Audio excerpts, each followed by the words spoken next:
xizmat haqida ma'lumot bermoqchimiz. Har bir oylik tadbirkorlik yo'nalishida ajratiladigan kreditlar ma'lumoti.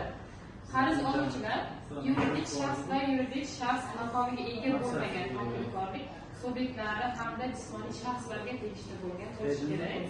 Kredit maqsadi kreditlar, ilgari olingan kreditlar yoki har qanday boshqa qarzlarni qaytarish, alkogol va tamaki mahsulotlarini ishlab chiqarish, savdo vositalarini amalga oshirish, umumiy ovqatlanish tashkilotlarini aylanma mablag'larini shakllantirish, ishlab chiqarish maqsadlari uchun ishlatiladigan shaxsiy mulkni sotib olish, mebel, uyali telefon sotib olish, shuningdek aloqa xizmatlariga to'lov